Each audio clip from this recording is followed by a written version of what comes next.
చదువుకుంటూ పరిశుద్ధ గ్రంథమును మనం చదువుకుంటూ అందరం కూడా లేచి నిలబడి వాక్యమును మనము గౌరవించుదాం. ఈ సమయమందు మత్తయి సువార్త 19వ అధ్యాయము 16 నుండి 23 వచనాలు మనం చదువుకుందాం. 19వ వచనము నుండి 19వ అధ్యాయము మత్తయి సువార్త 19వ అధ్యాయము 16 నుండి 23 వరకు మనం చదువుకుందాం. దయచేసి ఎవరైనా ఒకరు గట్టిగా చదవాలి. ఇదిగో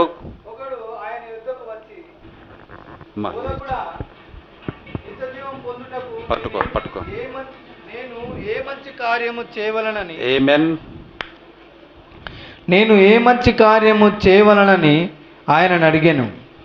అందుకు ఆయన, మంచి కార్యమును గూర్చి నన్నెందుకు అడుగుచున్నావు? మంచివాడొక్కడే. నీవు జీవములో ప్రవేశింపగోరిన ఎడల ఆజ్ఞలను గైకొనమని చెప్పెను.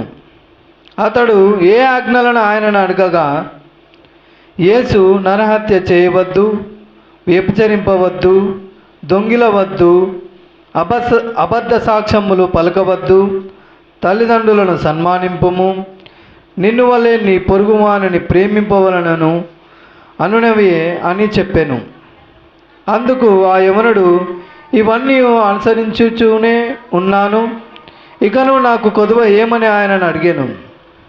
అందుకు యేసు, నీవు పరిపూర్ణుడ అవుగుటకు కోరిన ఎడల పోయి నీ ఆస్తిని అమ్మి బీదలకిమ్ము, అప్పుడు పరలోకమందు నీకు ధనము కలుగును, నీవు వచ్చి నన్ను వెంబడించమని అతనితో చెప్పెను. అయితే ఆ యవనుడు మిగుల ఆస్తి గలవాడు గనుక ఆ మాట విని వ్యసనపడుచు వెళ్ళిపోయాను. యేసు తన శిష్యులను చూచి, ధనవంతుడు పరలోక రాజ్యంలో ప్రవేశించుట దుర్లభమని మీతో నిశ్చయంగా చెప్పుచున్నాను. ఆమేన్. దేవుడు తన పరిశుద్ధ వాక్యం దీవించునుగాక. చిన్న ప్రార్థన చేసుకుందాం. ప్రేమమయుడ, సకల ఆశీర్వాదనకర్త, నీకు వందనాలు. చదవబడిన లేఖనం నీది ప్రభువా. తండ్రి, స్వయంగా నీ నోటి నుండి వచ్చిన మాటలు ప్రభువా. అంతేకాదు నాయన, లూకా సువార్తలోను అలాగే తండ్రి మార్కు సువార్తలోను ప్రభువా ఈ విషయాలు రాయబడి ఉన్నవి. తండ్రి, నీ వాక్యమును మీరు తీసుకొని ఈ దినము గొప్ప పరిశుద్ధాత్ముడిగా ఉండి మాతో మాట్లాడమని ప్రభువా, నీకు నీ నామానికి ప్రభువా, నీ చేతులకు నా ప్రభువా ఈ వాక్యాన్ని అప్పగిస్తూ ఉన్నాం. వినుచున్న మాకు నా తండ్రి, హృదయానికి నా తండ్రి, చెవికి నా తండ్రి సున్నతి చేసి విని గ్రహించి దాని ప్రకారం నడుసులాగున సహాయం చేయం. ఇక్కడ వారందరూ దీవించి ఆశీర్వదించి ప్రభువా, ఈ వాక్యము యొక్క అర్థమును పరమార్థమును తండ్రి బయలుపాటును ప్రత్యక్షతను మేము పొందుకొని దాని ప్రకారం చేయట కృప చూపమని యేసుక్రీస్తు ఘనమైన నామమున స్తుతించడికి ప్రార్థన చేయుచున్నాము. ఆమెన్. దయచేసి మనందరం కూర్చుందాం. సిస్టర్స్ అండ్ బ్రదర్స్, రైట్, అందరు రావాలి, మంచి కూర్చోవాలి. మత్తయి సువార్త 19వ అధ్యాయము 19వ అధ్యాయము రైట్, ఓకేనా? హల్లెలూయా. ఎంతమందికి ఈ దినము సంతోషముగా ఉన్నది? దేవుడు మిమ్మల్ని అందరినీ దీవించునుగాక. ఎందుకంటే వాక్యం వినుట ఎంతో మంచి కార్యమై ఉన్నది. ఏంటిదంట? అది జుంటి తేనె ధారల కంటే మధురమైనది, క్రొవ్విన దూడల మాంసం కంటే ఇంకా మధురమైనది అది. హల్లెలూయా. దేవుని మహిమ కలుగును గాక. దాని మీద మనం శ్రద్ధ పెట్టి విన్నట్లయితే మనకు ప్రభు యొక్క వాక్యము ఎంత గొప్పదో మనకు తెలుస్తూ ఉంటుంది. హల్లెలూయా. దేవుని మహిమ కలుగును గాక. చూడండి, ఇక్కడ మనం చదువుకున్న లేఖనాలలో మత్తయి సువార్త 19వ అధ్యాయం 16 నుంచి 23 వరకు ఏమని మనం చదువుకున్నామంటే, ఒకడు ఆయన వద్దకు వచ్చి నిత్య జీవం పొందుటకు నేను ఏ మంచి కార్యము చేయాలి అని ప్రభువును అడిగినట్టుగా మనం చూస్తూ ఉన్నాం. చూడండి, ఏ మంచి కార్యము. అప్పుడు ప్రభు అంటుండు, నువ్వు జీవములోనికి ప్రవేశింపగోరిన ఎడల ఆజ్ఞలను గైకొనుము. ఆమేన్, హల్లెలూయా. దేవుని నామమునకు మహిమ కలుగును గాక. అప్పుడు అతను అన్నాడు, ఏ ఆజ్ఞలు ప్రభువా అని అడిగాడు. అప్పుడు యేసుక్రీస్తు చెప్తున్నాడు, నరహత్య చేయవద్దు, వ్యభిచరించవద్దు, దొంగిలవద్దు, అబద్ధ సాక్ష్యం పలకవద్దు, తల్లిదండ్రులను సన్మానించుము. ఆమేన్. అంతేకాదు నిన్ను వల్ల నీ పొరుగు వారిని ప్రేమింపుమని ఏం చెప్పాడు? 10 ఆజ్ఞలు ఏమైతే రాయబడి ఉన్నాయో వాటి గురించి ఆజ్ఞలు చెప్తా ఉన్నాడు. అప్పుడు ఆ ఒక్కడు ఎటువంటి వ్యక్తి అంటే యవ్వనుడు. హల్లెలూయా చెప్పాలి అందరూ. ఎవరు ఆ వ్యక్తి? యవ్వనుడు. యవ్వనుడు అంటే వయసులో ఉన్నవాడు. హల్లెలూయా. ఆ యవ్వనుడు అంటుండు, ప్రభువా ఇప్పుడు వరకు నువ్వు చెప్పిన ఇవన్నీ కూడా నేను అనుసరించుచూనే ఉన్నాను, చేస్తూనే ఉన్నా. ఇంకా నాకు ఏమి కొదవ ఉన్నది? హల్లెలూయా. ఏమని అడుగుతున్నాడు? ఇంకా నాకు ఏమి కొదవ ఉంది? ఇన్ని చేస్తున్న ఆజ్ఞలన్నీ నేను పాటిస్తున్నా. అప్పుడు ప్రభు అతని వైపు చూసి అతనిని ప్రేమించి అనే మాట కూడా రాయబడినట్టుంది ఇంకో సువార్తలో. అందుకు యేసు, నీవు పరిపూర్ణుడవగుటకు కోరిన ఎడలా, ఏముందంట? పరిపూర్ణవగుటకు. హల్లెలూయా. పరిపూర్ణుడవగుటకు కోరిన ఎడలా పోయి నీ ఆస్తిని అమ్మి బీదలకిమ్ము. ఏమని చెప్తా ఉన్నాడు? అన్నీ చేస్తున్నాడు అతను, అన్నీ మంచివే ఉన్నాయి. కానీ పరిపూర్ణుడు అన్నది ఒక మాట ఉన్నది. ఆ పరిపూర్ణతలోనికే మనము రావాలి. మనకు పరిశుద్ధ గ్రంథములు కూడా అవన్నీ ఉంటాయి. మన చివరికి క్రీస్తును పోలిన పరిపూర్ణతలోనికి మనము రావాలి. కాబట్టి యవనుడికి కూడా సేమ్ అదే చెప్తాడు, నువ్వు పరిపూర్ణుడు ఒకటొక కోరిన ఎడల పోయి నీ ఆస్తిని అమ్మి బీదలకిమ్ము. ఈ భూమి మీద నువ్వు ఆస్తిని అమ్మి బీదలకిస్తే పరలోకమందు నీకు ధనము కలుగును. ఏమి ఇక్కడ నువ్వు ఖర్చు పెట్టేస్తే ఇక్కడతో అయిపోయింది, నువ్వు లాస్ అయిపోయినావు అనే భయం నీకేమీ లేదండి. హల్లెలూయా. ఎందుకంటే ఇక్కడ నువ్వు ఎంతైతే నీ ఆస్తిని అమ్మి బీదలకి ఇస్తావో లేదా బీదల కోసం ఖర్చు చేస్తావో అంతకంత పరలోకమందు ధనము నీకు కలుగుతుంది. చూడండి, అభయం అది, భరోసా. నువ్వు ఇక్కడ 100 రూపాయలు పెడితే అక్కడ నీకు 1000 రూపాయలు నీకు దొరుకుతుంది అన్నట్టుగా ఆయన చెప్తున్నాడు, పరలోకమందు నీకు ధనము కలుగును, నీవు వచ్చి నన్ను వెంబడించుము. ఏమని చెప్తా ఉన్నాడు? వచ్చి వెంబడించుము. అయితే ఆ యవ్వనుడు మిగుల ఆస్తి గలవాడు. ఎటువంటి అంట? మిగుల ఆస్తి గలవాడు. హల్లెలూయా. అయ్యా మంచిగా వస్తుంది, ఒకసారి చెక్ చేయి. హల్లెలూయా. మిగుల ఆస్తి గలవాడు. కాబట్టి అమ్మ, ఇంత ఆస్తిని నేను అమ్మి బీదలకి ఇచ్చి ఈయనని వెంబడించాలనా? ఇది కాకుండా వేరే ఏదైనా చెప్పుంటే బాగుండునేమో. మరి ప్రభు ఆ మాట తప్ప ఇంకేమీ చెప్పాల. నువ్వు పరిపూర్ణుడు కావాలంటే చివరికి మిగిలింది ఏంటిది? ఇది ఒక్కటే. హల్లెలూయా. ఆ మాట విని వ్యసన పడుతూ వెళ్ళిపోయాను. అప్పుడు యేసుక్రీస్తు తన శిష్యుల వైపు చూసి, ధనవంతుడు పరలోక రాజ్యములో ప్రవేశించుట దుర్లభమని మీతో నిశ్చయముగా చెప్పుచున్నాను. ఆమేన్, హల్లెలూయా. అలాగనే మార్కు సువార్తలు కూడా చూస్తే యేసు అతనిని చూసి ప్రేమించాడు. యేసు అతన్ని చూసి, ఎందుకంటే అప్పటికి అతను ఏం చేస్తా ఉన్నాడు? ఆజ్ఞలన్నీ పాటిస్తున్నాడు. అతను ప్రేమించాడు. కాబట్టి నీకు ఒకటి కొదువుగానే ఉన్నదని చెప్పాడు. ఆ కొదువ ఏంటిదంటే, నీకు కలిగినదంతయు అమ్మి బీదలకిమ్ము, పరలోకమందు నీకు ధనము కలుగును, నీవు వచ్చి నన్ను వెంబడించుము. ఆమేన్, హల్లెలూయా. అంతేకాదు ఆ యవ్వనుడు, ఆ ఒకడు ఒక అధికారి కూడా. అప్పటికే అతను ఏమైనాడంట? ఒక అధికారి. అధికారి అంటే ఏంటిది? ఒక ఉద్యోగము ఉన్నది, ఒక మంచి హెచ్చైన స్థితిలో ఉద్యోగం అతనికి. అప్పుడున్న ప్రభుత్వంలో అతనికి ఉద్యోగం కూడా ఉన్నది. హల్లెలూయా. ఇప్పుడు బాగా గమనించండి, ఒకడు వచ్చాడు. అతను ఎవరు? యవనస్తుడు. అతను మరి ఏ పని చేస్తున్నాడు? అధికారికి కూడా ఉన్నాడు. అంతేకాదు ఇంకా మిగుల ధనవంతుడు, ఆస్తి గలవాడు. అంతేకాదు అతను దేవుని యొక్క ఆజ్ఞలన్నిటినీ ఎంతో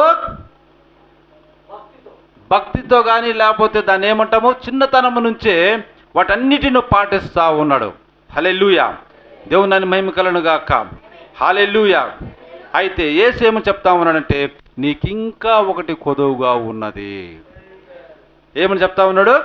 నీకింకా ఒకటి కొదువుగా ఉన్నది. హల్లెలూయా, దేవుని మహిమ కలుగును గాక. హల్లెలూయా. కాబట్టి వచ్చి నన్ను వెంబడించుము. ఈ దినం కూడా మనం అదే మాట్లాడుకుంటా ఉన్నాం, వచ్చి నన్ను వెంబడించుము. హల్లెలూయా. ఇప్పుడు చూడండి, ఇక్కడున్న చిన్నపిల్లల నుంచి కానీ పెద్దల నుంచి కానీ ఎంతమంది ఉన్నా కానీ ఈ వచ్చి నన్ను వెంబడించుము అన్న ఒక మాట అతి శ్రేష్టమైన సలహా. అది ఏంటిదంట? అతి శ్రేష్టమైన సలహా. అంతేకాదు అది ఒక ఆజ్ఞ కూడా అయి ఉన్నది. ఎందుకంటే అది ఎవరి నోటి నుంచి వచ్చినది?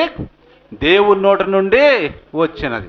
ఎవరికైనా సరే ప్రత్యేకించి ఈ యవనస్తుడికి ఇవ్వబడిన గొప్ప అవకాశం అదేనని నేను అనుకుంటా ఉన్నా. మనల్ని కూడా ప్రతి ఒక్కరిని కూడా ఏమని పిలుస్తూ ఉండు? ప్రభు, వచ్చి నన్ను వెంబడించుము. ఆమేన్. హల్లెలూయా, దేవుని మహిమ కలుగును గాక.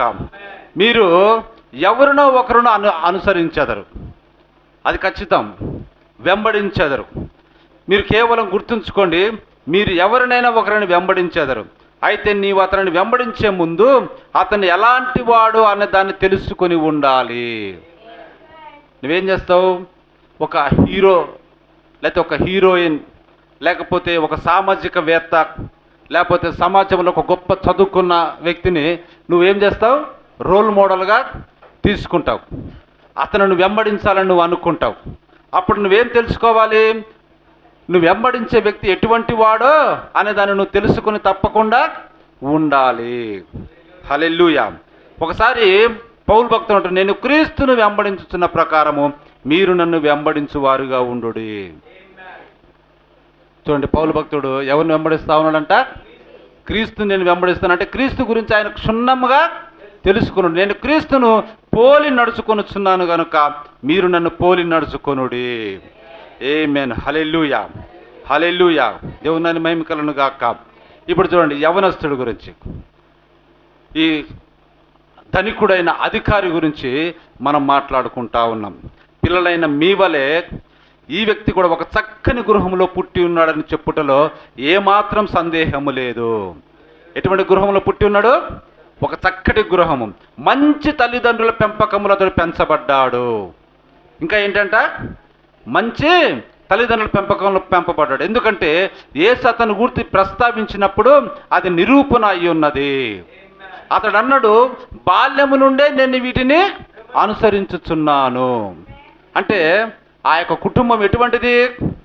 భక్తిగల కుటుంబం, యూద కుటుంబం. అది ఆజ్ఞలన్నీ పాటించుతున్నటువంటి కుటుంబం. అది అతడు చక్కగానే పెంచబడిన సంగతి అతను చెప్పిన మాటను బట్టి అది చూపిస్తూ ఉన్నది. హల్లెలూయా. మరి మీకు తెలుసా, పిల్లలైన మీ అందరి వలె అతడు కూడా ఏది సరైనదో అంటే ఏది చేయాలో ఏది చేయకూడదో అనే దానిని తెలుసుకునే విధంగానే అతడు పెంచబడ్డాడు. చూడండి, వాళ్ళ తల్లిదండ్రులు అతన్ని ఎలా పెంచారు? ఏది మంచిదో ఏది చెడో తెలుసుకునే విధంగా అతన్ని పెంచారు. అతడు బాలుడుగా ఉండినప్పుడు అతనికి సరైనది నేర్పించడానికి దైవ భయం ఉన్న తల్లిదండ్రుల సమక్షములో అతడు బహుశా పెరిగి ఉండవచ్చును. ఎందుకంటే వాళ్ళ తల్లిదండ్రులు దైవ బలం కలిగిన కుటుంబం. లేకపోతే ఇవన్నీ నేను చిన్నతనం నుంచే పాటిస్తాను ఎట్లా చెప్పగలడు? కాబట్టి ఆ కుటుంబము అంత మంచి కుటుంబము. ఆమేన్. హల్లెలూయా. కాబట్టి ఏదో ఒక రోజున అతను ఒక గొప్ప వ్యక్తి కావాలనే ఆకాంక్షను బహుశా అతని యొక్క తల్లిదండ్రులు అతని బాల్య దినముల నుండే కలిగి ఉన్నారు. నా కొడుకు పెద్దవాడు కావాలా, నా కొడుకు గొప్ప అధికారి కావాలా, లేకపోతే నా గొప్ప మంచి ఉద్యోగము పొందుకోవాలని తల్లిదండ్రులు మొదటి నుంచి ఆ పిల్లవాడి మీద ఒక దాన్ని ఏమంటాము ఆశ కలిగి ఉన్నారు. అతన్ని బడికి పంపించుటకు, ఉన్నత విద్యను ఇప్పించుటకు, తద్వారా మంచి విద్యార్థి కూడా సమాజంలో గొప్ప గుర్తింపు తెచ్చుకున్నట్లు అతని తండ్రి తగినంత ఆర్థిక స్తోమత లేకపోతే ఆర్థిక పుష్టి కలిగి ఉండేను. ఆమేన్. హల్లెలూయా. వాళ్ళ తండ్రి అప్పటికి ఏమైనాడు? ధనికుడు. దేవుని మహిమ కలుగును గాక. మంచి విద్యను అతనికి అందించుటకు వాళ్ళ తల్లిదండ్రులు అప్పటికే ధనికులుగా ఉన్నారు. హల్లెలూయా. కాబట్టి పిల్లవాడు బాగా చదివి పాఠశాల యందు ఉత్తీర్ణత నొంది పై చదువులు చదివి మీరు ఇప్పుడు వచ్చినట్టుగానే చూడండి, అతను కూడా డిగ్రీ పట్టాలు అవన్నీ పుచ్చుకొని వచ్చి ఏం చేశాడు, ఒక అధికారిగా కూడా ఉద్యోగము సంపాదించి ఉన్నాడు. ఆమేన్. హల్లెలూయా. దేవుని నామమునకు మహిమ కలుగును గాక. ఇంకా చూడండి, వారి తల్లిదండ్రులు తమ యొక్క కుమారుడు ఒక సాధారణమైన వాడు కాక ఒక అసాధారణమైన వాడుగా కావాలని అతని తల్లిదండ్రులు ఎడతెగక ప్రార్థించుచుండెను. ప్రతి తల్లిదండ్రి దానినే కోరుచుందురు. మనం కూడా మన పిల్లలు ఏదో సాధారణ వ్యక్తుల్లా కాకుండా మంచి ఉన్నత విద్య చదువుకొని గొప్ప పదవులలో గొప్ప ఉద్యోగాలు పొందుకోవాలనే మనస్తత్వంతో మనం ఏం చేస్తూ ఉంటామో వారి కొరకు ప్రార్థన చేస్తూ ఉంటాం. హల్లెలూయా. దేవుని మహిమ కలుగును గాక. కాబట్టి నీ తల్లిని తండ్రిని సన్మానించమని ఆజ్ఞను యేసు ప్రస్తావించినప్పుడు అతడు అంటా ఉన్నాడు, చూడండి, నేను వీటిని నా చిన్నతనము నుంచే చేయుచున్నాను. ఆమేన్. హల్లెలూయా. హల్లెలూయా. దేవుని మహిమ కలుగును గాక. ఎందుకంటే తమ తల్లిదండ్రులు అతని కొరకు ఎంతో ప్రార్థన కావాల్సిన ఆస్తి సంపాదించి అతని ఉన్నత చదువులు చదివిస్తూ ఉంటే పిల్లవాడు కూడా తమ తల్లిదండ్రులకు విధేయుడై వారిని సన్మానిస్తున్నట్టుగా మనం చూస్తూ ఉన్నాం. హల్లెలూయా. దేవుని మహిమ కలుగును గాక.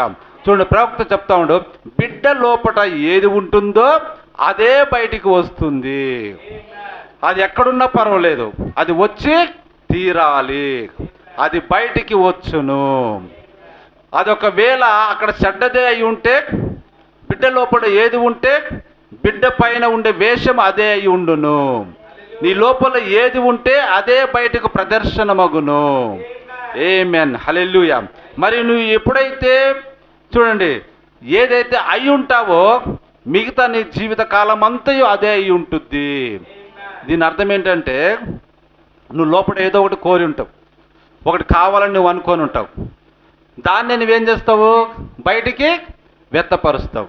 ఇప్పుడు నువ్వు రోల్ మోడల్గా ఒక వ్యక్తిని నువ్వు తీసుకున్నావు, అతను ఏం చేశాడు, కటింగు హిప్పీ కటింగ్ లాగా ఇక్కడ దాకా భుజాల మీదకి రింగులు రింగులుగా వచ్చినట్టుగా మన యొక్క పూర్వకాలంలో ఉండేవి హీరోలకు.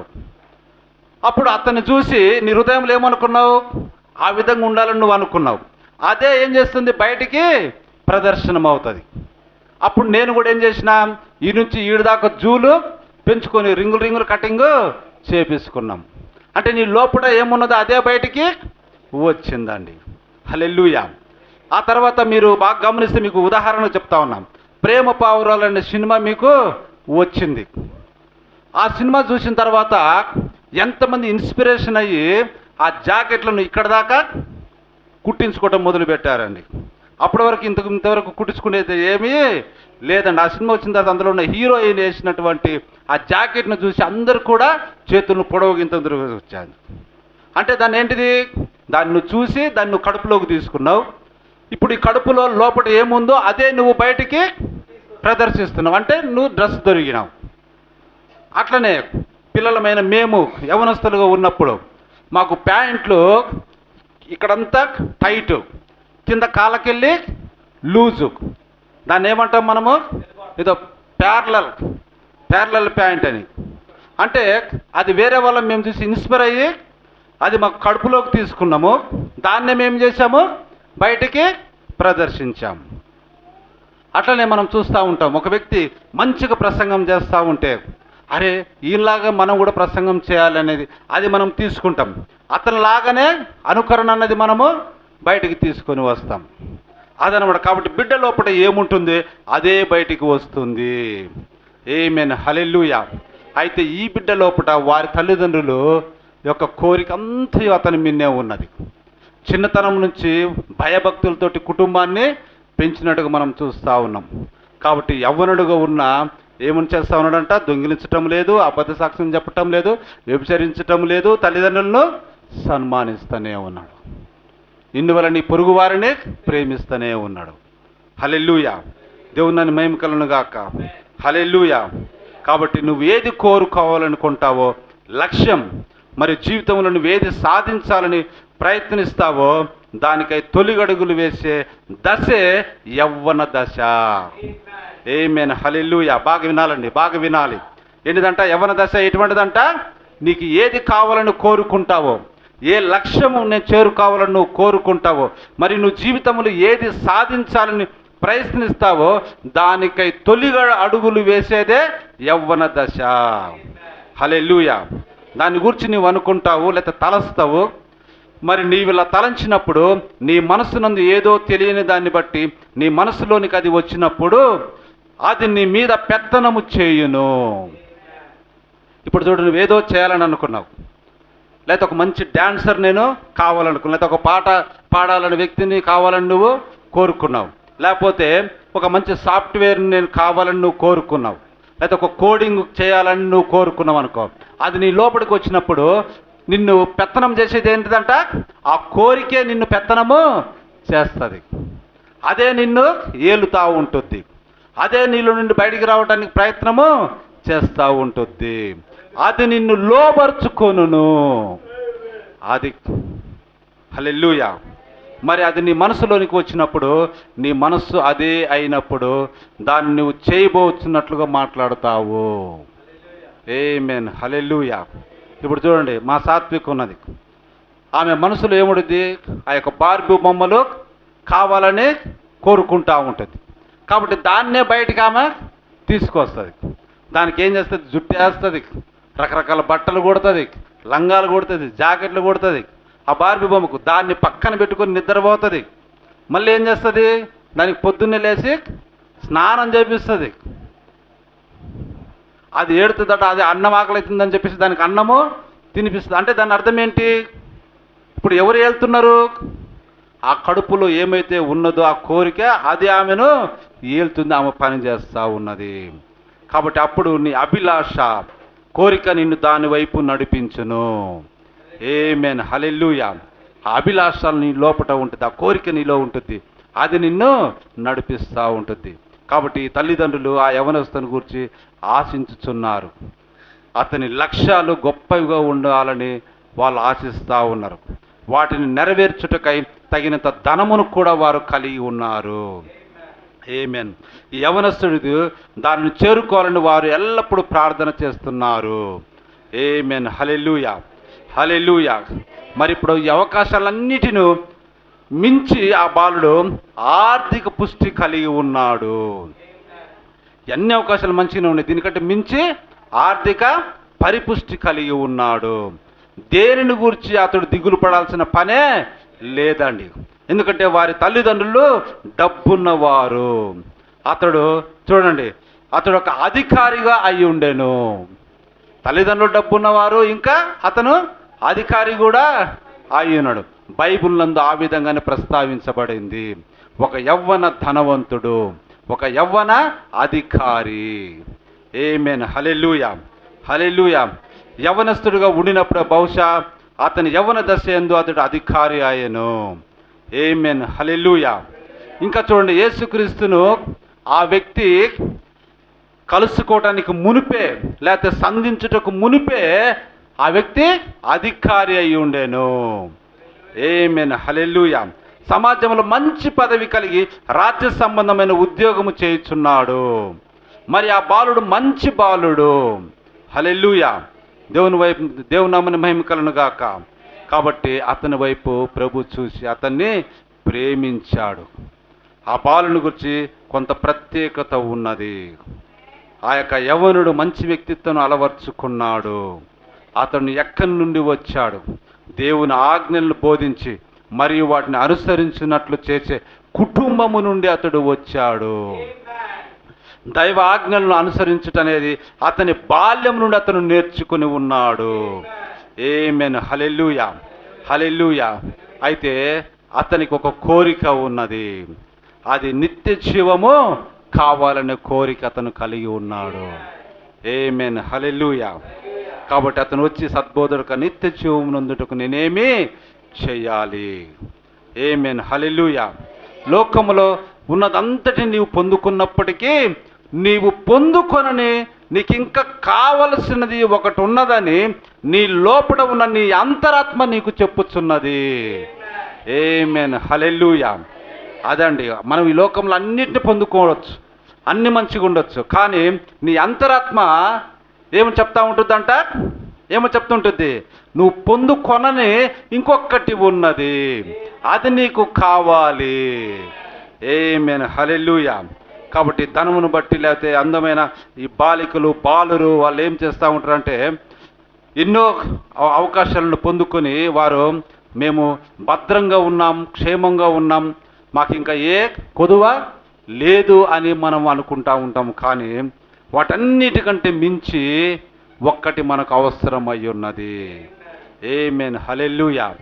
పిల్లలు మనం మంచిగా ఉన్నాం, అందంగా ఉన్నాం, ఆస్తిపాస్తులు అవన్నీ ఉన్నాయనుకోవచ్చు, కానీ తోటలోని పుష్పం వలె అదంతయో వాడిపోవును. హల్లెలూయా. ఎన్నటికి ఉండకపోవును. సూర్యుని ఎరుపు ఎక్కగానే ఎండకు అది మాడిపోవును. అయితే నిత్యము జీవించే ఒక ఆత్మ నీవు లోపల కలిగి ఉన్నావా? ఆమేన్, హల్లెలూయా. ఈ బాలునికి కూడా, ఈ యవన కుర్రవాడికి కూడా, యవన అధికారికి కూడా అదే తలంపు వచ్చినది. వచ్చి ప్రభు అయిన యేసునొద్దకు వచ్చినప్పుడు ఆయన ఎదుట మోకాళ్ళునుట, ఇంకా అక్కడ మీరు చదివితే ఉంటుంది, ఏం చేశాడంటే ఆయన ఎదుట మోకాళ్ళుని, తద్వారా తన మర్యాదను కూడా కనబరుచుచున్నాడు. ఆమేన్, హల్లెలూయా.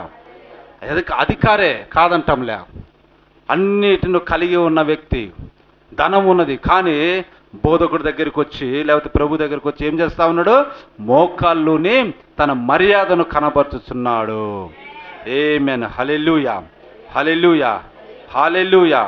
కాబట్టి ఆ బాలుడు నా బాల్యం నుండి వీటన్నిటిని నేను అనుసరించుతూనే ఉన్నాను. ఆమేన్, హల్లెలూయా. అయితే ఒకటి నీకు కొదువుగా ఉన్నది అని వచ్చింది, అదేంటంటే ఆ పిల్లవాడు ఏంటిదంట? ఒకటి నీకు కొదువుగా ఉన్నది, నువ్వు వెళ్ళి అమ్మి పేదలకు పంచి అప్పుడు వచ్చి నన్ను వెంబడించుము. ఆమేన్, హల్లెలూయా. చూడండి, ప్రవక్త చెప్తా ఉండే ఆ వ్యక్తికి అది ఒక గొప్ప తరుణము. ఆమేన్, హల్లెలూయా. పేతురు, యాకోబు, యోహాను లేదా వారిలో ఎవరికో ఒకరికి వచ్చినట్టే ఈ యవనస్తుడికి కూడా అదే అవకాశము వచ్చి ఉన్నది. ఇప్పుడు చూడండి, పేతురు, యోహాను, యాకోబులు వారి యొక్క తల్లిదండ్రుల యొక్క తండ్రుల యొక్క వృత్తి చేపల వలలు బాగు చేసుకుంటా ఉంటే ఆయన వచ్చి ఏం చేశాడు? నన్ను వెంబడించుము, వచ్చి నన్ను వెంబడించమంటే వెంటనే తమ వలలను తమ తల్లిదండ్రులు వదిలేసి ఆయన వెంబడించినట్టుగా మనం చూస్తూ ఉన్నాం. అదే పిలుపు ఈ యవనస్తుడికి కూడా వచ్చి ఉన్నది. ఆమేన్, మంచి తరుణం అతనికి కూడా వచ్చి ఉన్నది. ఎందుకంటే వచ్చి నన్ను వెంబడించుము. అయితే ఆ పిల్లవాడు ఏం చేస్తా ఉన్నాడు? వ్యసన పడొచ్చు. హల్లెలూయా. చూడండి, తనకున్న సామర్థ్యములన్నిటిని వాడుకొను నిమిత్తం, వాడుకొనుటకు అతనికి విద్య ఉన్నది, యవ్వనం ఉన్నది, ధనం ఉన్నది, పలుకుబడి ఉన్నది. వాటన్నిటిని బట్టి ప్రభు దగ్గరికి వచ్చి ఉంటే సువార్త చేయటానికి ఇంకా ఎక్కువగా అతనికి అవకాశము ఉండేది. కానీ అతడు ఆ సువార్తను తృణీకరించాడు. ఏం చేశాడు? చివరికి అతను ఆ సువార్తను వచ్చి నన్ను వెంబడించుము అనే మాటను తృణీకరించాడు. ఆ మాటను అతను తలకిందు చేశాడు. చూడండి ఎటువంటి కార్యం అక్కడ జరిగి ఉన్నదో. ఇప్పుడు చూడండి, ప్రవక్త చెప్తా ఉన్నాడు, అతడు ఎంతో మంచివాడే. బాగా గమనించండి, అతడు ఎంతో మంచివాడే అయినప్పటికీ తనకు నిత్య జీవం లేదన్న సంగతి తాను ఎరిగి ఉండెను. ఆమేన్, హల్లెలూయా.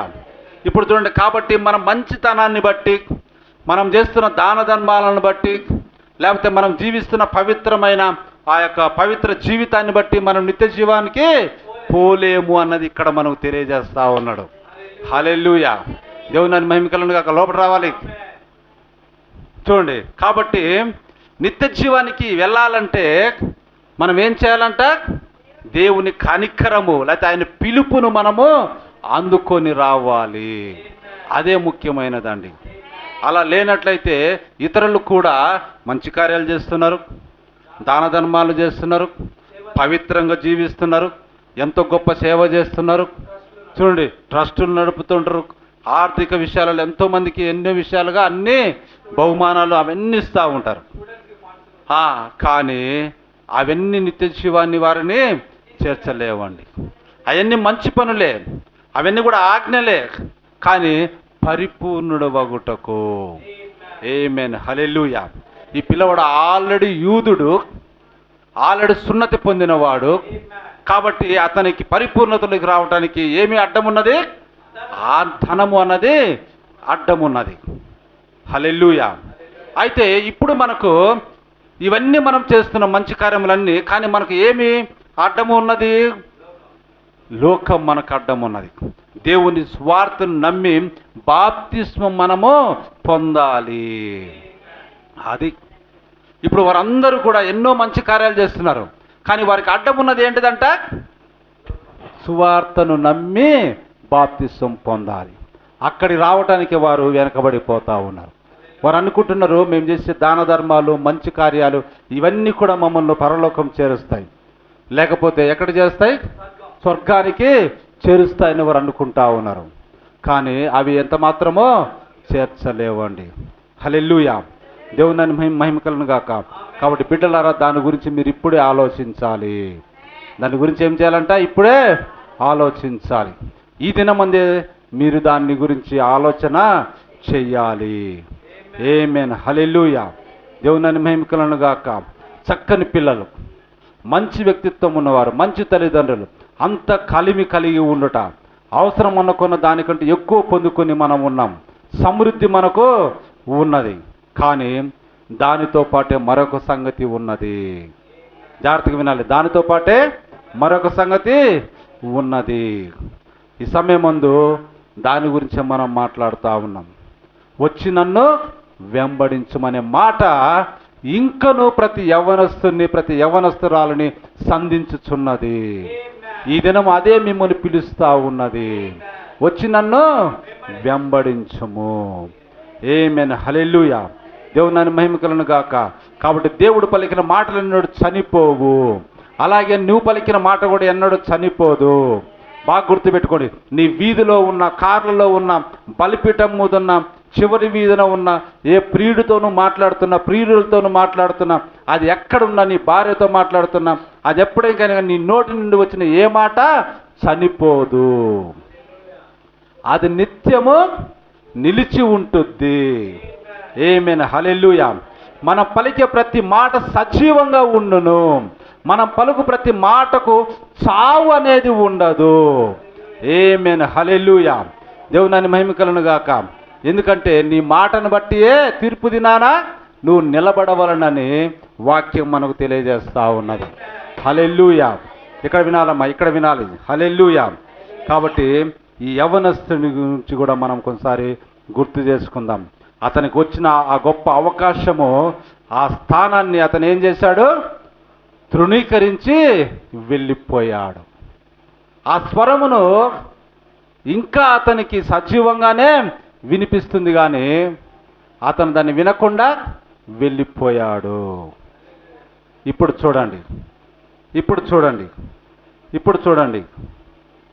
ఈ దినము పరిశుద్ధ గ్రంథములో క్లియర్గా మనకు ఉన్నది. క్రైస్తవులని మనకు ఏమున్నదంటే, ఈ భూమి మీద నువ్వు ధనము సమకూర్చుకోవటానికి వీలు లేదండి.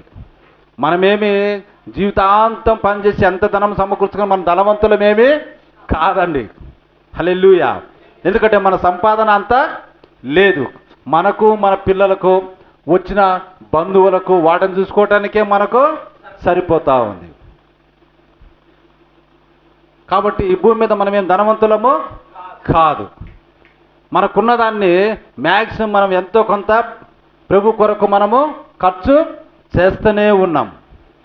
కానీ ఎవరు పరిపూర్ణులు కావాలి అని అంటే, ధనము బాగా ఉన్నవారు ప్రభు దగ్గరికి వస్తే వారి పరిపూర్ణులు కావాలంటే తమ ధనాన్ని ఏం చేయాలంట? ఖర్చు చేయాలి ప్రభు కొరకు. అదే ఇప్పుడు ముఖ్యం. ఇప్పుడు మీరు గమనించండి, కొన్ని ఉదాహరణలు చెప్తున్నా. ఈ మాటను మనం తీసుకుంటే, ఈ యవనస్తుడికి ఇచ్చిన పిలుపే మనకు కూడా పాస్టర్లకు తీసుకుంటే, పాస్టర్ల యొక్క జీవితాలకు తీసుకుంటే, లేకపోతే కొంతమంది బాగా డబ్బున్న విశ్వాసులకు మనం తీసుకుంటే ఎంతమంది ఈ నిత్య జీవాన్ని పోగొట్టుకుంటున్నారో ఒకసారి ఆలోచన చేయండి. ఎంతమంది నిత్య జీవాన్ని పోగొట్టుకుంటా ఉన్నారు. ఇప్పుడు చూడండి, ప్రభు మనకేమని ఆజ్ఞ ఇచ్చాడంటే సర్వలోకమునికి వెళ్ళి సర్వ సృష్టికి సువార్తను ప్రకటించుడి. ప్రవక్తుడు అదే చెప్తా ఉన్నాడు. నిన్ను వెళ్ళి ఏ భవనంలో కట్టు, చర్చిలో కట్టు, లేకపోతే ఇంకోటి కట్టు, హాస్పిటల్ కట్టు, అటువంటి ఏమి ప్రభు ఎప్పుడు అన్నాడు చెప్పలేదండి. కానీ సర్వ సృష్టికి సువార్తను ప్రకటించుడి. ఆది అపోస్తులు అదే చేసి ఉన్నారు. తమ కొరకు ధనముని ఎన్నడూ సమకూర్చుకోలేక, మనకున్న ఈ చిన్న ఈ ధనము ఇదేని మనం ధనవంతులం ఏమీ కాదండి. హల్లెలూయా. అయితే ప్రభు పేరిట చెప్పుకొని ఇప్పుడు 100 ఎకరాలు కొని కానుకల ద్వారా మరి అక్కడ మందిరం నిర్మించటము, అది ఎవడు ధనవంతం చేస్తూ ఉన్నది? అది మనం గమనించాలి. ఏ ఆది అపోస్తులు అట్లా చేశాడా? అంటే ఇప్పుడు వీరు విశ్వాసుల, దేవుని సేవకుల కాదా అన్నది మనము గుర్తెరగాలి. మనం అనుకోవచ్చు వారి దగ్గరికి 1,00,000 మంది వస్తున్నారు కదా అని, కానీ పరిపూర్ణత అన్నది అక్కడ లేదు. కానీ అతను ఏం చేస్తా ఉన్నాడు? అన్ని ఆజ్ఞలు పాటిస్తున్నాడు. అతనికి ఏ కొదువ లేదు. అతను చూసి ప్రభు కూడా అతను ప్రేమించాడు. ప్రేమించి ఏమని చెప్తున్నాడు? ఒక్కటి మాత్రం నీకు కొదువు ఉంది, కానీ ఉంటే సూది బెజ్జములోనికైనా దూరుద్ది, కానీ ధనవంతుడు పరలోక రాజ్యంలో ప్రవేశించుట అసాధ్యము. మరి పెద్ద పెద్ద పాస్టర్లు ప్రభు పేరు చెప్పుకొని 100 ఎకరాలు ఎలా కొంటున్నారు? ఎలా వస్తున్నాయి పైసలు? వారి యొక్క సొంత ధనమా? మరి వారి కుమారులు అంతా ఎంతో ధనవంతులు. ఒకసారి గమనించండి. మరి వీరికి పరలోక రాజ్యం ఉన్నదా? వారు ధనవంతులు, మరి పరలోక రాజ్యాన్ని ప్రవేశించడానికి ఆస్కారం ఉన్నదా? లేదండి. వ్యసనపడుచు ఆ యొక్క యవ్వన అధికారి వెళ్ళిపోయినట్టుగా ఈ దినము వీళ్ళకి ఈ వాక్యం బోధిస్తే వాళ్ళు కూడా వ్యసనపడుచు దానికి ఏదో మాటలు చెప్పేసి పక్కకు తప్పించుకుంటూ ఉంటారు. గమనించాలి. కాబట్టి ప్రభు వాక్యములు క్లియర్గా ఉంటుంది. ఇక్కడ మీరు ధనము సంపాదించుకోవడానికి వీలే లేదు. ఇప్పుడే కాదు, అప్పట్లో కూడా ఎలీషా దగ్గర ఇప్పుడు మనము ఆ యొక్క నయమాన బహుమతులు ఇవ్వబోతూ ఉంటే కూడా అప్పుడు అడుగుతూ ఉంటాడు ఎలీషా, ఇప్పుడు మనము ధనవంతులము, భూములు, భవంతులు, ధనము, వెండి, బంగారం సంపాదించిన ఇది సమయమా? ఇది సమయము కాదండి. కానీ వాక్య నెరవేర్పు ఈ కాలంలో ఉన్నది. అదేంటంటే లవోదికీయ సంఘకాలము. ఇప్పుడు మనం లవోదిక సంఘకాలంలో ఉంటా ఉన్నాము. చివరి 7వ సంఘకాలంలో మనము ఉంటా ఉన్నాము. ఈ సంఘకాలంలో సంఘములు ఉన్న ప్రజలు ఏ విధంగా ఉన్నారంట? ధనవంతుడవు. హల్లెలూయా. దాని నెరవేర్పుకే ఇప్పుడు సతీష్ కుమార్ అనే వాళ్ళు వచ్చి ధనం సంపాదించి కొన్ని కోట్లు ధనం కూడా పెడతా ఉన్నారు. ప్రవీణ్ కుమార్ లాంటి వాళ్ళు వచ్చారు. ఇంకా మద్రాసులో శ్యామ్, ఇంకా అనేక మంది మద్రాసులో అయిన పాల ఏదో పేరు ఉండదు కదా, దినకరన్ గారు, ఇట్లాంటి చాలామంది, ఇంకా అనేక మంది పేర్లు మనకు తెలియని వాళ్ళు చాలామంది ఉన్నారు. వీళ్ళంతా దేనికి నెరవేరుస్తూ ఉన్నారు? ప్రకటన గ్రంథంలోని 7వ సంఘకాలమైన లవోదిక సంఘకాలం యొక్క అందులో రాయబడిన సంగతులను నెరవేర్పుగా వారు ఉన్నారు. ఎందుకంటే క్లియర్గా ఉంది, నేను ధనవంతుడను, ధనవృద్ధి చేసుకుని ఉన్నా, ఇక నాకు ఏ కొదువ లేదు అని వారు అనుకుంటా ఉన్నారు. సంఘం చాలా బాగుంది, 1,00,000 మంది వస్తున్నారు, పెద్ద మందిరాలు ఉన్నాయి, పెద్ద ఖాళీ ప్లేస్ మనకున్నది, ఎంత కారు పార్కులైనా మనం పెట్టచ్చు, భోజనశాలలు మనకున్నాయి, చాలా బాగున్నాయి, దేవుని పరిచర్య ఎంతో చక్కగా నడుస్తున్నది, ఏ కొదవ లేదని వారు అనుకుంటున్నారు. కానీ ఈ కాలములో ఉన్నటువంటి సంఘము ఏ విధంగా ఉన్నదంట? గుడ్డిది, దిగంబరిది, దిక్కుమాలినది, దౌర్భాగ్యమైన స్థితిలో ఉన్నది. అని గుర్తెరగక ఉన్నది. అది లవోదిక సంకలం రాయబడిన మాట. నేను ధనవృద్ధి చేసుకున్నా నాకు ఏ కొదువ లేదు అనేది అనుకుంటుంది కానీ అసలు దేవుని దృష్టిలో ఎట్లుందంట? గుడ్డిది, దిగంబరిది, దరిద్రుడవు. అంటే నీకడ ధనమే లేదు, ఈ లోక ధనము నువ్వు అనుకుంటా ఉన్నావు. కానీ ప్రభు ఏం చెప్తా ఉండు? నీకున్నదంతయు అమ్మి వచ్చి నన్ను వెంబడించుము, అయితే నీకు పరలోకములో ధనం అన్నది ఉన్నది. ఆమేన్, హల్లెలూయా. ఇప్పుడు దీన్ని మర్చిపోయారు. దానిని మర్చిపోయి ధన సంపాదన చేస్తూ ఉన్నారు. అంటే లవోదిక సంఘ కాలంలో తప్పకుండా మనం ఉన్నాము. అదే కళ్ళెదుట మన కళ్ళెత్తిన లేఖనాలు నెరవేరుతున్నాయని మనకు క్లియర్ స్పష్టంగా అర్థమవుతా ఉంది. హల్లెలూయా. కాబట్టి చూడండి, నీ మాటలు ఎన్నడూ అది చనిపోవండి, అది ఇంకనూ జీవించుచున్నది, అది ఇంకనూ కదలాడుచున్నది. 2000 సంవత్సరముల క్రితము ఆ యవనస్తుడికి ప్రభు నోటి నుంచి వచ్చిన మాట ఏంటిది? నువ్వు వచ్చి నన్ను వెంబడించమన్న మాట ఇప్పటికీ జీవిస్తూ ఉన్నది. ఆ స్వరము ఇప్పటికీ నిన్ను నన్ను పిలుస్తూ ఉన్నది. ఆమేన్, హల్లెలూయా. ఇప్పుడు చూడండి, సముద్రంలో ఒక చిన్న రాయి వేసినంత మాత్రాన అలలనేవి ఎన్నడూ ఆగిపోవండి. దానివలే అది ఉన్నది. దేవుని మాట కూడా అలాగే ఉన్నది. ఆగిపోతాయి అనుకుంటున్నావు సముద్రంలో నాలా? అరే అల ముందుకు వస్తుంది, నేను ఒక రాయి వేస్తా, అది అడ్డుకొని అల రాకుండా ఆపుతుంది అని అంటే ఆకుండా ఉంటుందా? ఉండదండి. హల్లెలూయా. అది సముద్ర తీరాన్ని వెళ్ళి వేలాది మైళ్ళు ప్రయాణించి మరలా అది తిరిగి వచ్చును. అలా ఏం చేస్తున్నది? వచ్చేస్తుంది ఒడ్డుకు, మళ్ళీ అది తిరిగి వెళ్ళి మళ్ళీ లోపలికి వెళ్ళి మళ్ళీ అక్కడి నుంచి ఏం చేస్తుంది? ఇంకొక అలను తీసుకొని ప్రయాణించి ముందుకు వస్తూనే ఉంటుంది. అట్లనే దేవుని యొక్క వాక్యము లేదా ఆయన మాట కూడా ఎల్లప్పుడూ జీవిస్తూనే ఉంటుంది. హల్లెలూయా, హల్లెలూయా. ఒక స్వరము గాలిలో ఒకసారి ఒక మాటను పలికితే అది ఎన్నడూ అంతరించిపోదు, అది ఎన్నడూ చనిపోదు. ఆమేన్, హల్లెలూయా. ఎందుకంటే నీవు పలికిన దాని అంతటి విషయమే తీర్పులో నీవు దాని కొరకై ఎలాగూ తప్పించుకొనగలవు. మన పలికిన ప్రతి మాట, అది చెడ్డవైనా సరే మంచివైనా సరే, ప్రభు ఎదుట తీర్పులో అది మనం తప్పకుండా ఎదుర్కోవాల్సిందేనండి. హల్లెలూయా. కాబట్టి నన్ను వెంబడించుము అనే యేసుక్రీస్తు యొక్క స్వరము ఇక్కడ నుండి ఇంకా పిలుస్తున్నది. కానీ దానిని అతడు మనస్కరించలేదు, రంగం మీదకి వచ్చినప్పుడు దానిని ఒప్పుకోలేదు. అది ఎంతో విచారకరము. ఆమేన్, హల్లెలూయా. ఎందుకంటే అతడు ఎంతో ఆస్తిపరుడు అండి. ధనం అనేది ఎల్లప్పుడూ అక్కరకు రాదు, అది ఒక్కటే సరిపోదు. మరికొన్నిటిని కూడా మనము కలిగి ఉండాల్సి ఉంది. ఇవ్వబడిన పిలుపు కంటే మిన్నగా మనం దేన్ని చూసినా అదే మనకు ధనమగును, అది మనల్ని చెడిపేది అగును. ఏంటిదంట? ఇవ్వబడిన పిలుపును దానికంటే మనం వేరే దాన్ని చూస్తే అదే మనకేమవుతుందంట? ధనమవుతుంది, అది మనల్ని చెడిపేదగుతా ఉన్నది. కాబట్టి మన వాక్యం ఏం చెప్తుందో దాన్ని మనము చూడాలండి. హల్లెలూయా, హల్లెలూయా, హల్లెలూయా.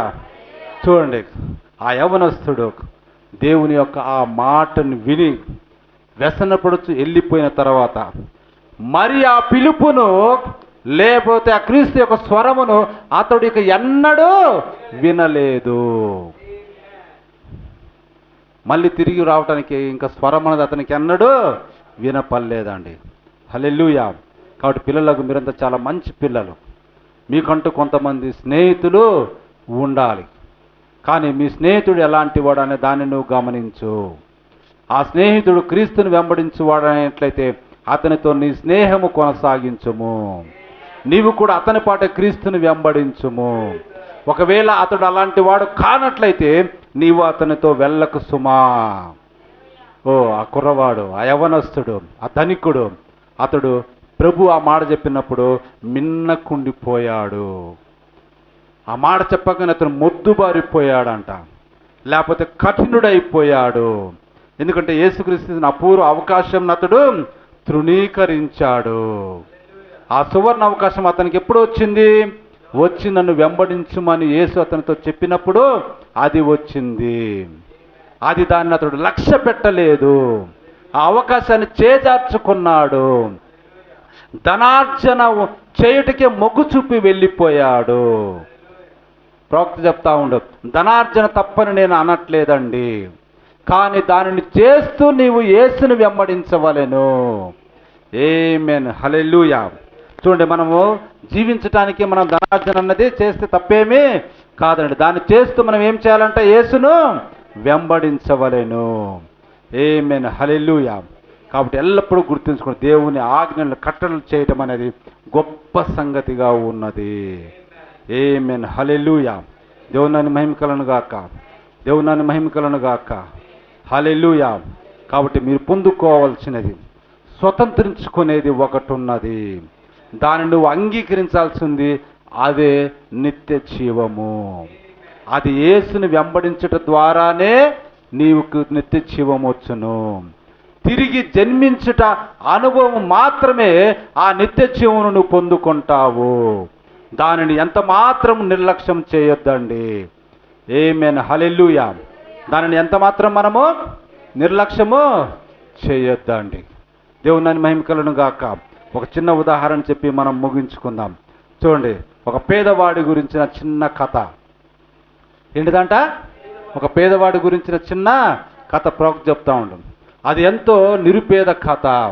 అది ఒక కట్టు కథే లేదా మాయ కథే, అయినా అది ఎల్లప్పుడూ మనల్ని తాకుచుండును. ఒకరోజు అతడు ఒక పువ్వును తీసుకున్నాడంట. బాగా గమనించాలి. ఆ పువ్వునకు మంత్రం లేదా మ్యాజిక్ చేసే అది ఉన్నది ఆ పుష్పానికి. హల్లెలూయా. ఇప్పుడు ఆ యొక్క పేదవాడు ఆ యొక్క పుష్పాన్ని తీసుకున్నాడంట. తీసుకున్నప్పుడు ఆ పుష్పం అంటుందంట, ఇప్పుడు నువ్వు అడుగు, నీకు ఏది అడిగితే అదే ఇవ్వబడుతుంది. ఏం చెప్తుందంట పుష్పము? నువ్వు నన్ను చేతుల్లోకి తీసుకున్నావు, మంచిది, నువ్వేమైతే అడుగుతావో అది నీకు ఇవ్వబడుతుంది. అయితే ఒక షరతు, అదేంటంటే నువ్వు ఎక్కడికి పోయినా నన్ను నీతోనే వెంటబెట్టుకుని వెళ్ళాలి. నీవెక్కడ ఉంటే నేను అక్కడ ఉండాలి. అప్పుడు నీవేమడిగినా అది నీకు దొరుకుతుంది అని పుష్పము చెప్పిందంట. హల్లెలూయా. అప్పుడు ఆ యొక్క పేదవాడు ఆ పుష్పాన్ని తీసుకొని ఆ కొండ వైపు చూసి, ఆ కొండ లోపల చాలా బంగారము ఉన్నది, కాబట్టి ఆ కొండ నా కోసము తెరవబడాలి, ఆ బంగారం అంతా నేను పొందుకోవాలి అని పుష్పాన్ని అడిగాడంట. అనుకున్నట్టుగానే ఏమైంది? ఆ కొండ తెరవబడింది. దాని లోపల ఉన్న బంగారం అంతా అతనికి కనబడతా ఉన్నది. ఇతను పరిగెత్తుకుంటూ లోపలికి ప్రవేశించాడు. ఆ యొక్క కొండ లోపల అలమరలాగా ఉన్నాయంట. అలమరల నిండా బంగారం, వజ్రాలు అన్నీ ఉన్నాయంట. ఇది ఒక కట్టుకదే, మాయ కథే, కాదంటం లేదు. అలా ముందుకు అదే వెళ్ళినది. కాబట్టి అతడు లోపలికి వెళ్ళి అక్కడున్న ఒక పళ్ళ మీద ఆ పుష్పాన్ని పెట్టేసి, చూడండి, పరిగెత్తుకుని పోయి పెద్ద పెద్ద రత్నములు వాటన్నిటిని కూడా సంచులలోకి కూర్చుకున్నాడంట. కూర్చుకొని ఏమని తలుస్తున్నాడంటే, ఇప్పుడు నేను వెళ్ళి నా మిత్రులకు చూపించుకోవాలి, నా కుటుంబ సభ్యులకు చూపించుకోవాలి, మా ఊరి వాళ్లకు చూపించుకోవాలి. ఇప్పుడు చూడండి, నేను ఎంతో ధనవంతుణ్ణి అయినా, నేను ధనాగారాన్ని కనుగొన్నా అని చెప్పేసి ఆ పుష్పాన్ని ఎక్కడ పెట్టాడు? టేబుల్ మీద పెట్టాడు. లోపట సంచి తీసుకొని గేటు దగ్గరికి, ఆ ద్వారం దగ్గరికి వెళ్ళిపోయాడంట. వెళ్ళిపోగానే మరి అప్పుడు పుష్పం అంటా ఉంది, నువ్వు ఒక ముఖ్యమైన దానిని మర్చిపోయావు. ఏమని చెప్తా ఉందంటే పుష్పము, జాగ్రత్తగా వినాలి, ఏమని చెప్తా ఉంటే పుష్పము, నువ్వు ఒక ముఖ్యమైన దానిని మర్చిపోయావు అని చెప్తే అతను ఏం చేశాడంటే, మంచిది, ఇంకొద్దిగా బంగారం నేను త్వరగా మూట కట్టుకుంటానని వెళ్ళి ఆ పుష్పాన్ని అక్కడే పెట్టి, ముఖ్యమైనదంటే ఇంకొక రత్నమేమని ఇంకొక రత్నాన్ని సంచిలో వేసుకున్నాడంట. వేసుకొని మళ్ళీ ద్వారం దగ్గరికి వెళ్ళాడు. వెళ్ళగానే మరి ఆ పుష్పం అంటుంది, కానీ నువ్వు ఒక ముఖ్యమైన దానిని మర్చిపోయావు. ఏమి చెప్తా ఉంది? మళ్ళీ ఒక ముఖ్యమైన దానిని నువ్వు మర్చిపోయింటే అతను మళ్ళీ పరిగెత్తుకుని పోయి ఇక్కడ అన్ని రకాల వస్తు సముదాయాన్ని కనుగొన్నా, అరే ఈ మంచి రాయిని నేను తీసుకోలేదే అని చెప్పేసి ఆ రాయిని తీసుకొని మళ్ళీ సంచిలో వేసుకున్నాడంట. జాగ్రత్తగా వినాలి. మళ్ళీ ఆ రాయిని తీసుకొని సంచిలో వేసుకున్నాడు.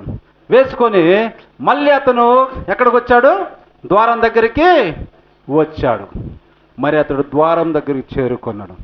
మరి ఆ పుష్పం అతనితో, ఇదే చివరిసారి నీతో చెప్పటం, ఇదే చివరిసారి, నీవు ఒక ముఖ్యమైన దానిని మర్చిపోయావు. ఫోటో వీళ్ళందరూ పడేటట్టుగా. హల్లెలూయా. ఇప్పుడు 3 సార్లు అది చెప్తుంది. లాస్ట్ సార్, ఇదే నీకు చివరిసారి, నువ్వు ఒక ముఖ్యమైన దానిని మర్చిపోయావంటే వీడికి ఇంకా కోపం వచ్చేసి, ఏయ్ నువ్వు నోరు మూసుకో. ఏమంటున్నాడు? నువ్వు నోరు మూసుకో. చూసారా? ఆ ముఖ్యమైన దానిని మర్చిపోయావు అనే దాన్ని ఇక ఎంత మాత్రం వినాలని అతడు అనుకోవట్లేదు. అతను ఎంత మాత్రము ఆ ముఖ్యమైన దానిని అనే మాటను వినటానికి ఎంత మాత్రము అనుకోవటం లేదు. నువ్వు నోరు మూసుకో అని చెప్తున్నాడు. అతను ద్వారం దగ్గరికి పరిగెత్తాడు. మరి దాన్ని అతను చేసినప్పుడు అతడు తలుపు వెంటనే పడిపోయింది, పుష్పము లోపట ఉండిపోయింది. కానీ పుష్పం ఏమని చెప్పింది? నేను ఎల్లప్పుడూ నీతోనే ఉండాలి, నువ్వు ఎక్కడికి వెళ్ళినా నన్ను తీసుకువెళ్ళాలి. ఆ హెచ్చరికను ఎప్పుడైతే అతను పోగొట్టుకున్నాడో, ఆ యొక్క ద్వారముల అవకలికి వెళ్ళిపోయాడో, ద్వారము పడిపోయింది, లోపట పుష్పము ఉండిపోయింది. బయట అతని సంచులు అన్నీ ఏమైపోయినాయంట? మాయమైపోయినాయి. ఎందుకంటే ఆ పుష్పం ఏం చెప్పింది? నేను నీ వెంట ఉంటేనే నీకు ఇవన్నీ దక్కుతాయి, నీవేది కావాలంటే అది నీకు వస్తుంది. హల్లెలూయా. కానీ ఆ ముఖ్యమైన దానిని మనము మర్చిపోతూ ఉన్నాం. మనం ధనం కోసము పరిగెత్తుతూ ఉన్నాం, లేకపోతే ఇంకొకటి పేరు కోసం మనము పరిగెత్తుతూ ఉన్నాము, లేకపోతే ఇంకో దానికోసం మనము పరిగెత్తుతున్నామేమో. కానీ ముఖ్యమైన దేవుని స్వరము వచ్చి నన్ను వెంబడించుము అనే మాటను అది పదే పదే పుష్పములాగా నీకు చెప్తా ఉన్నది. కానీ దాని మాటను నువ్వు వినకుండా, నువ్వు నోరు మూసుకో, నాకు ఈ పరిశుద్ధ గ్రంథం ఈ మాట వద్దని మూసేస్తే నీ ధనమంతా ఏమవుతా ఉందంట? చిమ్మెట పడతా ఉంది, తుప్పు పడుతుంది. పరలోకమందు నీకు ధనం అన్నది ఏమాత్రము రాదండి. హల్లెలూయా. దేవుని మహిమ కలుగును గాక. కాబట్టి అవకాశం ఉన్నప్పుడే వచ్చి నన్ను వెంబడించమనే మాటే మనకు ముఖ్యమైనది. అక్కడికి ప్రభు చెప్తూనే ఉన్నాడు ఆ కుర్రవాడికి, బాగా గమనించాలి, నీకు పరలోకమందు ధనము కలుగుద్ది. కానీ ఇప్పుడున్న మన పాస్టర్లు మనము అంతా ఏం చేస్తున్నాము? అక్కడ ధనము కలుగుద్దు లేదో నాకు తెలియదు, కానీ ఇక్కడ మాత్రం నేను ధనము సమకూర్చుకోవాలి, ఇక్కడ మాత్రం నేను ధనము ఎక్కువ ఎకరాలు సంపాదించుకోవాలి, ఇక్కడ మాత్రం నేను ఎక్కువ మందిరాలు కట్టాలి, ఇక్కడ నా పరిచర్య చాలా పెద్దగా ఉండాలని ఆలోచన చేస్తున్నాడు. కానీ లవోదిక యొక్క సంకల్పం యొక్క నెరవేర్పును నేను చేస్తున్నా అన్న ఆ యొక్క గుడ్డితనాన్ని అతను కలిగి ఉన్నట్టుగా మనం చూస్తూ ఉన్నాం. ప్రవక్త అదే చెప్పుకుంటూ వస్తూ ఉన్నాడు. ఈ దినము సంఘములన్నీ కూడా ధన సంపాదనలో ఉండి ధనము సంపాదించుకోవటానికి ఈ యవనస్తుడి వల్లే వ్యసనపడుతూ క్రీస్తును తృణీకరిస్తూ ఉన్నారు. కాబట్టి ప్రభువు ఏమని హెచ్చరిక చేస్తూ ఉండంటే, నీకు కనుదృష్టి కలుగునట్లు కాటుకు నా యొద్ద కొనుము, నీ దిగంబరత్వము కనపడకుండా నీవు వస్త్రాన్ని ధరించుకోవటానికి నా యొద్ద నీవు కొనుమని లవోదిక సంఘకాలంలో చెప్తా ఉన్నది. కానీ ఆ మాటను నువ్వు నోరు మూసుకో అని మన పాస్టర్లు, పెద్ద పెద్ద పాస్టర్లు, పెద్ద పెద్ద సంఘాలు చెప్తా ఉన్నాయండి. అయితే అవకాశం చేజారిపోయిన తర్వాత మరి నిత్య జీవం అనేది ఇంకెన్నడూ దొరకదు. ఒంటి అయిన సూది బెజ్జంలో దూరిద్ది కానీ పరలోక రాజ్యంలో ధనవంతుడు ప్రవేశింపలేడు అనే సత్యాన్ని ఈ దినం మనము తెలుసుకొని మన జీవితాలను మసులుకోవాలని దేవుడు మనకు హెచ్చరిక చేస్తూ ఉండు. దేవుడు తన పరిశుద్ధ వాక్యమును దీవించునుగాక. దేవుడు మనందరినీ దీవించునుగాక. ఆమేన్. హల్లెలూయా. చిన్న ప్రార్థన చేసుకుందాం అందరం. క్లోజ్ చేయండి.